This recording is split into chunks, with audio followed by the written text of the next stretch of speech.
Deep in the Taihang mountains of China, there is a place called Yingtan, a village where houses and roads are all built with red stone. Why do the villagers choose red stones for construction? What kind of black doors are hidden within these red stone alleys? Today, let's enter Yingtan Village and find out. There's a history of over 600 years. Yingtan Village was listed in the first batch of China's traditional villages in 2012. The village boasts 67 well-preserved Asian residents from the Ming and Qing dynasties, serving as significant historical relics for studying the local customs and the economic and cultural development of merchants in southern Hebei during that era. As for why the village is named Yingtan, there is a story behind it. During the Huangchao Qiyi in the Tang Dynasty, a military camp was once stationed here. Later, settlers occupied the land and established the village, naming it after the camp. Over time, the local pronunciation gradually evolved into Yingtan, where all the buildings here are made of red stones. That's because there was insufficient local soil to produce bricks for construction. Then, for generations, the building material used here has been red slate quarried from the nearby mountains. The walls are made of red stone, the roofs are made of red stone, and the roads are paved with red stone. This is why Yingtan is also known as the Red Stone Village. The path we're walking on now is an old street runs through Yingtan. The history of the road is as long as the village itself.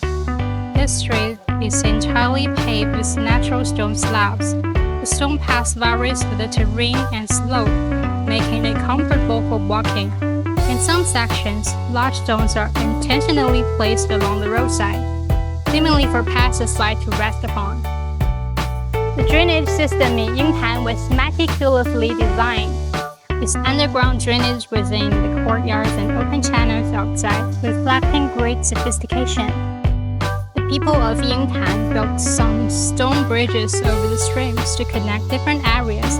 These stone arch bridges facilitate free movements for the residents. A village is a complex architectural ensemble that requires careful planning during its construction. The streets and alleys of Yingtan are interconnected. The ancestors of Yingtan put great effort into selecting the village location. This stone building, constructed with rubble and yellow mud as binding material, has stood for centuries despite weathering the elements. It is the ancestral home of Yingtan Village and the oldest stone building here. Explore the mountain village, listen to its stories, and admire the window lattice. What we see here is known as the round Wufu window. 咱们这个上边这个窗户呢，称为是五福增寿窗，因为它中间有仙桃，两边有蝙蝠，再往边有几个蛇头，整个又是个寿字形的，所以说它是一个五福增寿窗，在英滩村就这一个，独一无二。With its natural scenery and historical culture, Yingtan Village has also embraced the tourism industry, attracting waves of visitors from beyond the mountains. Now, Yingtan Village is currently developing a tourism area centered around its ancient stone buildings, integrating cultural experiences, sightseeing, and homestay accommodations.